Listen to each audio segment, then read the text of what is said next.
皆さん、こんにちは。EPG の日本語パトシャラにどうぞ。私はネル大学のカナ・アニタと申します。今日の授業の題は古事記です。このモジュールは古代の日本文学の一番古い作品についてです。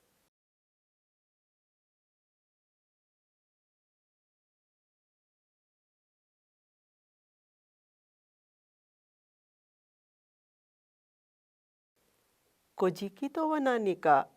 古事記は日本文学の最古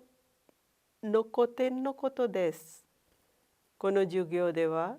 古事記の情を通して古代の日本人の心や価値観をより理解してみましょう。文字のない時代に日本人はいかに漢文で文学を書くことができたのでしょうか。そして漢字を利用して和文の書く試みをした小野安丸はどれほど苦労したのでしょうか。さらにこのモジュールで勉強するのが高等伝承から文字表記という画期的な時代への変化のことです。その上、神話、歴史などを語るこの作品は一体なぜ書かれたのでしょうか。その目的について学びましょう。実は天武天皇という日本の第40代の天皇がいろいろなことを意識して今までの歴史的な事実には間違いが起こっていることを痛感しました。それで宮廷に稗田のあれという語り部の人を呼んで、お前は親から受け継がれた、そして覚えてきた物事をしっかり語りなさい。それから小野安丸という人物は稗田のあれが語ったことを全部一字一字記しました。このようにできた古事記という本は3巻からなっています。このように小野安丸によって編纂された古事記は712年に完成しました。上中下からなる古事記に小野安丸によって書かれた条文があります。奈良時代に日本語の文字がまだ発展していなかった時代ですが、奈良時代に日本語の文字がまだ発展していなかった時ですが、日本人は漢文を使って文章を書きました。漢文というと中国の文字のことです。漢字を使って文章を書くには散文も韻文もありますが、古代の文学に漢文を利用して書かれた優れた詩集があります。特に漢詩には海部奏や文化修礼書といった作品があります。しかし小野安丸は漢文を使って和文を記すときいろいろな問題を直面しました。ですから変体漢文を利用して古事記を記したのです。変体漢文というと漢字の音読みと訓読みの両方を混ぜて文章を書くことですね。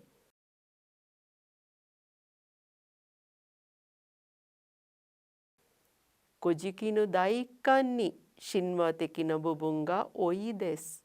日本の神話、伝説、歌謡などの高等伝承の記録があります。この上の巻は神代の巻とも呼ばれています。地球の始まりや日本列島の誕生、アマテラスの大神の神話などがその幾例です。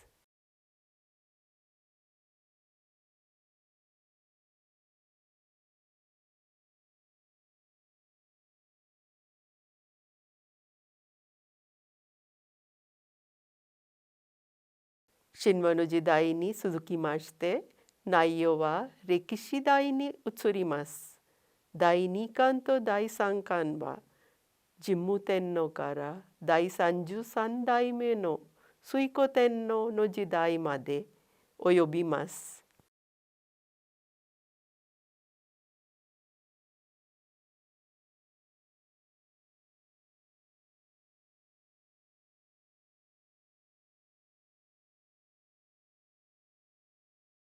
それぞれの天皇について、その時代の歴史や主な出来事の記録があります。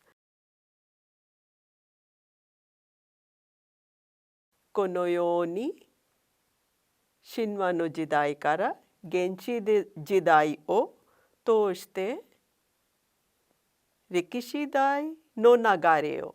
一貫した形式で統一して次の世代に伝えようとした小野安丸の試みです。つまり天孫降臨のことです。いかにアマテラスの大神の孫である人気の御事が高間原から日向の国にある高千穂の峰に降りて天下を治めましたということを語っています。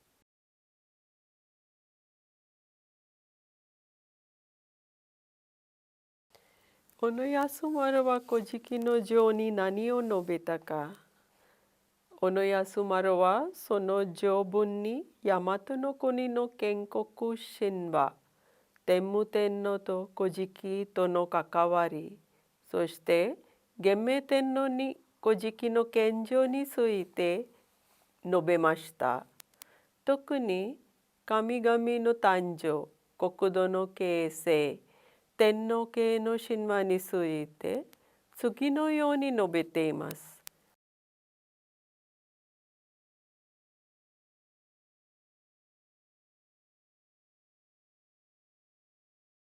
元来すべてのものは混沌として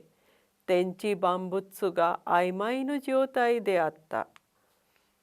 その生命の兆しと形はまだはっきりと現れていませんでした。それは何とも名付けようもなく、どういう働きをしているのかも誰も分かりませんでした。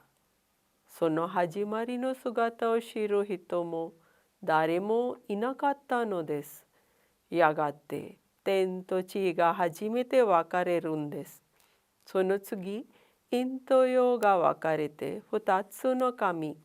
イザナギの御事とイザナミの御事が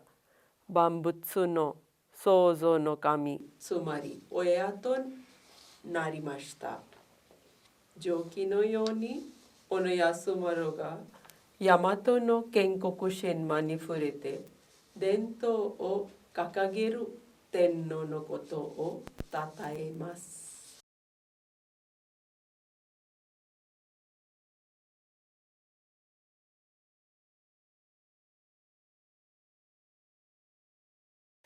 日本の文字がないとき、漢字で和文を書いた日本人の試み。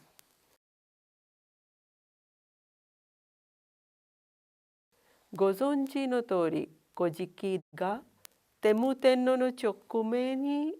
よって作成されました。天武天皇が祖先の系図や昔からの言い伝えに誤りが生じていることを大変心配しておりました。ですから、日枝のあれという語り手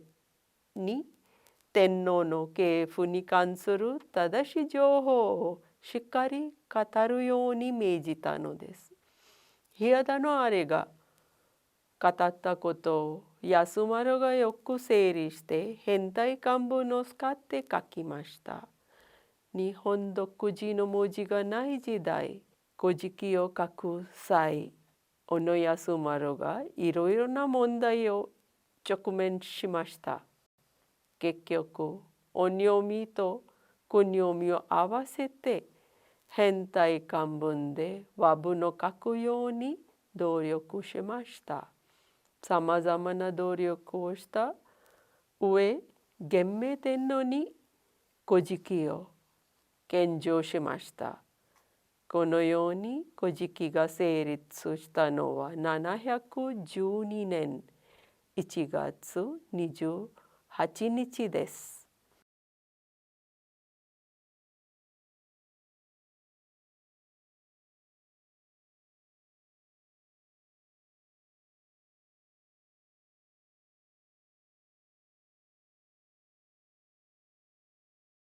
皆さん、この図をご覧ください。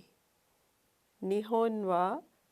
八百万の神々の国とも言われていますから、すべての神々のことをまとめるのは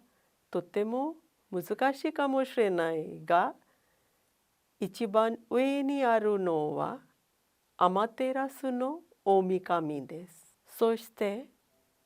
その孫である人気の御事は足原の国に降りて大和の国を治めました。その子孫である神武天皇は日本の歴代の最初の天皇とされています。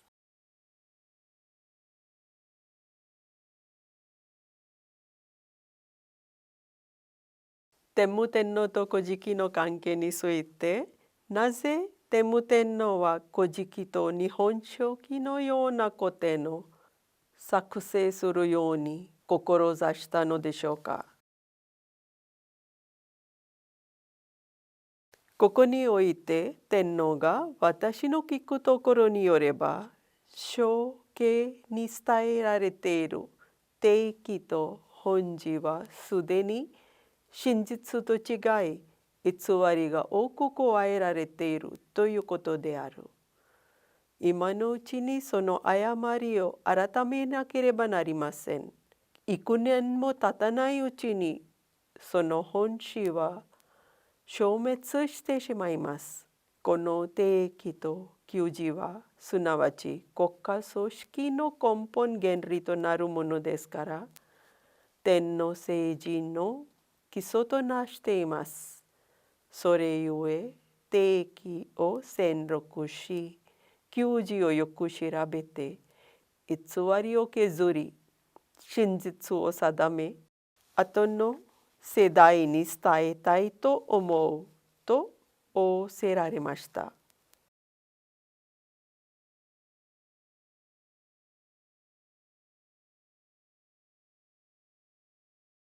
この時、舎人がありました。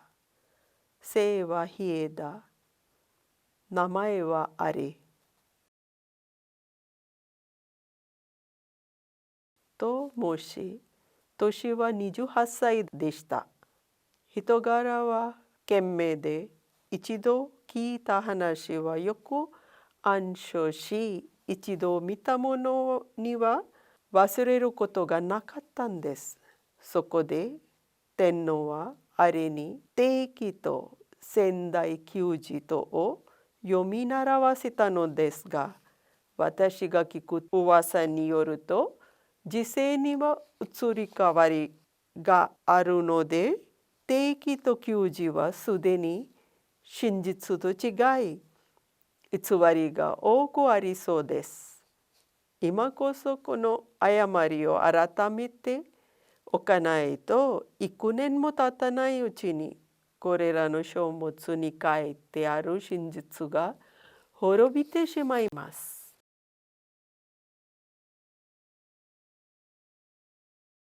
実は天武天皇という日本の第40代の天皇がいろいろなことを意識していて、歴史的な真実には間違いが起こっていることを痛感しました。それで宮廷に平田のあれという語り部の人を呼んで、お前は親から受け継がれていた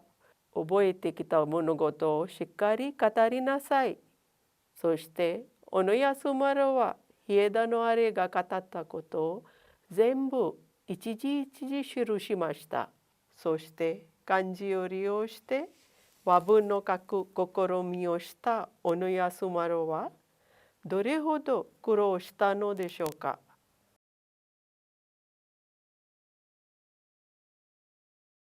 この世界の始まりにおいて混沌とした天地万物の元がとうとう降りてきましたが、すべてが曖昧でした。その生命の兆しと形はまだはっきりと現れていませんでした。それは何とも名付けようもなく、どういう働きをしているのかもわからない、その始まりの姿を知る者は誰もいませんでした。しかし、やがて天と地が初めて分かれると、御柱の神、つまり天の中主の神、高み結びの神などが創造のことを始まった。ここで陰と陽が分かれ、二柱の神、イザナギの御事とイザナミの御事がすべてのものの創造の神、つまり親としてみなされました。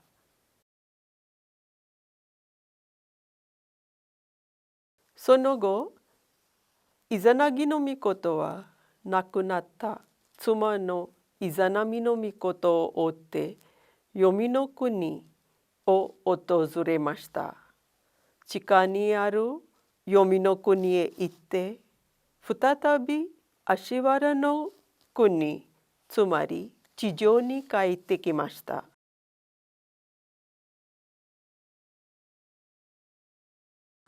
そしてみそぎのために目を洗いました。その時、左の目から火の神、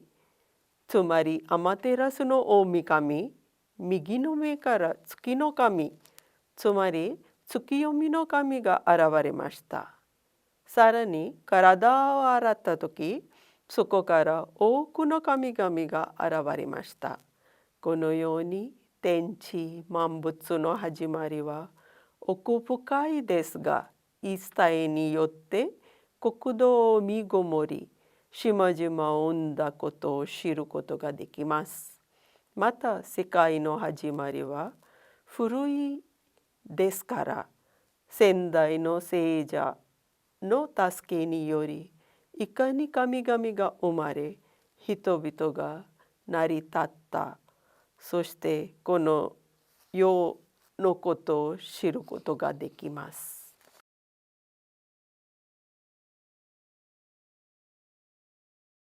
人気の御事、つまり天孫降臨。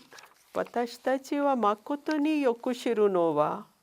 アマテラスの大神を招くために鏡をかけた話。玉を噛んで吐き出して拝みを作り、その後高等に永遠に受け継がれていた話。剣を噛み吐き出して女神を救った話。スサノの御事がオルチを切り、その後よろずの神々が生まれて栄えた話などなどがあります。そして神々が天の安川の河原で会議した結果、大国主の御神に国土を譲るように説得した。これによって本の人気の御事が天皇の先祖として初めて高千穂の峰に降りて、つまり天孫降臨のことをなさいました。近代の末期である貞観に続きまして、歴史代の天皇中下官に大型書き記しました事柄は、天地の始まりから大張田、つまり推古天皇の御代にわたっております。それで、雨のみなか主の神、彦渚竹うかやうぶき、会津の御事までの記述を上官とし、神山と言われびこのスメラミこと、神武天皇のこと、本田、つまり王神天皇の御代までの記述を中間とし、大佐々のスミラミこと、つまり仁徳天皇から張田の大宮、つまり推古天皇までの記述を下巻とし、合わせて3巻に記して謹んで献上いたします。天武天皇と古事記。天皇が私の聞くところによれば、承継に伝えられている定期と本事はすでに真実と違い、偽りを多く加えてあるということである。今のうちにその誤りを改めなければ、幾年も経たないうちにその本当の真実は消滅してしまいます。この定期と給仕は、すなわち国家組織の根本的となるものです。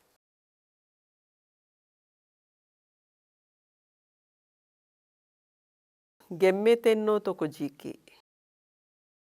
天武天皇の次の天皇、つまり41代目の持統天皇と文武天皇がその編纂にあまり関心を示しませんでした。そして第43代目の元明上帝の時代にやっと古事記の編纂の作業が復興しました。ここにおいて陛下は給仕が誤り違っているのを惜しまれ、戦記が誤り乱れているのを正そうとなされ、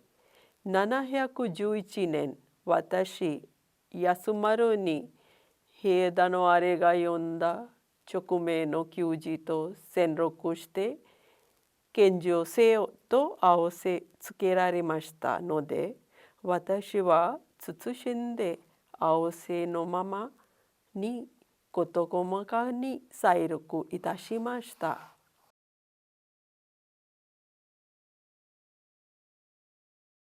漢文を使って日本語を書く小野安丸の試み。平田のあれが語ったことを小野安丸が整理して変体漢文を使って書き表しました。しかしながら、古の時代は言葉もその意味も共に飾り気がなくて、文章に書き表しますと漢字の表記が困難でございます。すべて訓だけを用いて記述すると、漢字本来の意味と我が国に古くから伝えられる言葉の意味とが一致しない場合があります。しかし、そうかといってすべて音を用いて記述すると文章が大変長くなります。そこで、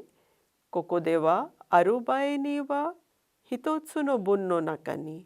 音読みと訓読みを混ぜて使用し、ある場合には一つの事柄を記すのに、すべて国読みを使って書くことにしました。そして言葉を意味の分かりにくいものには注意を加えて分かりやすくしました。考え方の分かりやすいものには特に注意をつけませんでした。名前においては帯を正しと読むような類の言葉を使いました。従来の記述をそのまま使用しました。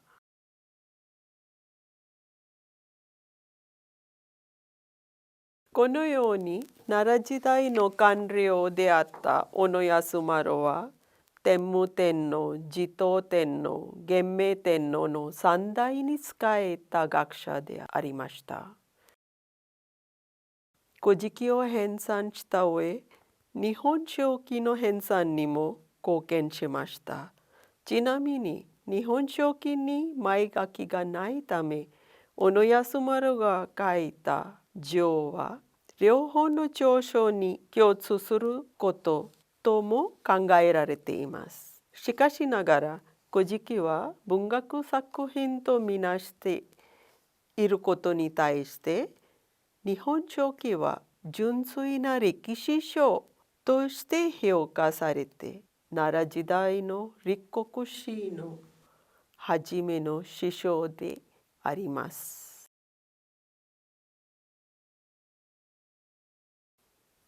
皆さん、今日の授業では日本人の考え方や価値観をお分かりになったでしょう。今日も伊勢神宮で祀られている天照の大神は日本人のすべての人の親とされています。その理由もお分かりになったでしょう。さらに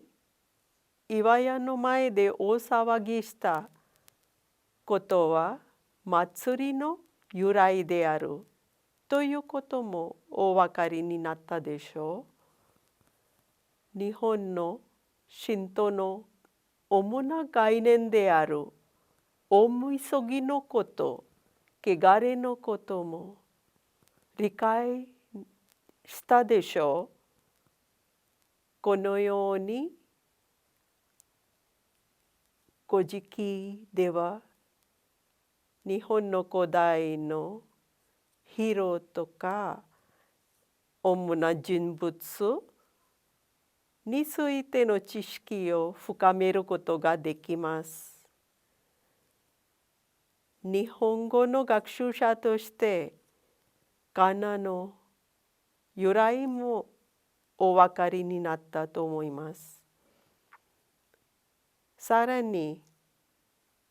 古事記の最後に取り扱われている推古天皇は日本で仏教の普及に力を入れたこともインド人にとっては面白い事実ではないでしょうか。最後に